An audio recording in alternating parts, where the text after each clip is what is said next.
విధంగా పౌరులకు ఆర్థికపరమైన మోసపూరిత నిర్వహణ సైబర్ నేర బాధితులు 24/7 అందుబాటులో ఉన్న 1930 హెల్ప్ లైన్ మరియు నేషనల్ సైబర్ క్రైమ్ రిపోర్టింగ్ పోర్టల్ను ఉపయోగించి తమ ఫిర్యాదులు నమోదు చేసుకోవచ్చు.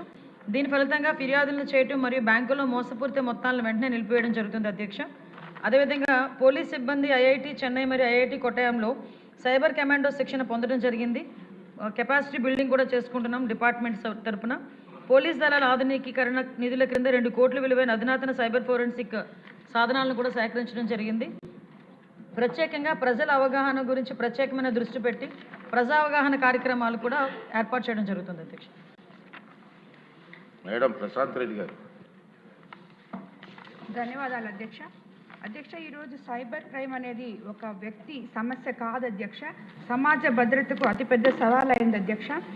డిజిటల్ లావాదేవీలు పెరిగే కొద్దీ డిజిటల్ నేరాలు కూడా పెరుగుతున్నాయి అధ్యక్ష. ప్రజల అమాయకత్వాన్ని ఆయుధంగా చేసుకుని సైబర్ నేరగాళ్ళు రెచ్చిపోతున్నారు అధ్యక్ష.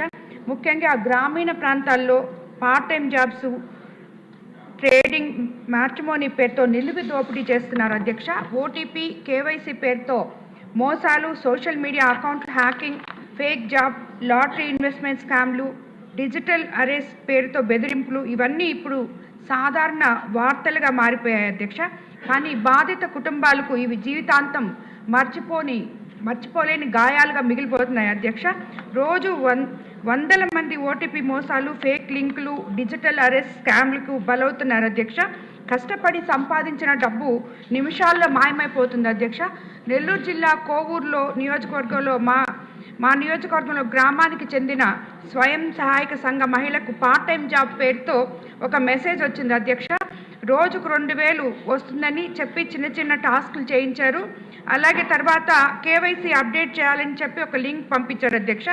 ఆమె అమాయకంగా ఓటీపీ చెప్పగానే ఖాతాలో ఉన్న 2 లక్షలు నిమిషంలో మాయమైపోయాయి అధ్యక్ష.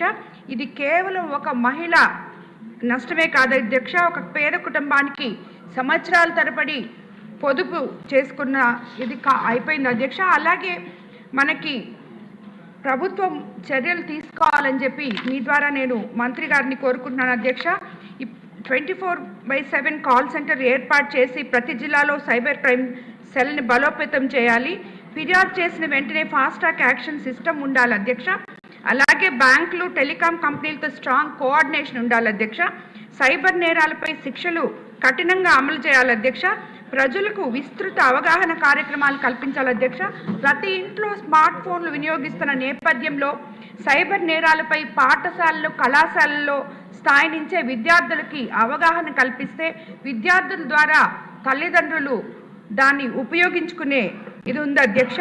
ఈరోజు ఈ శాసనసభ వేదిక ద్వారా రాష్ట్ర ప్రజలందరికీ ఒక ముఖ్యమైన విజ్ఞప్తి చేయాలనుకున్నాను అధ్యక్ష.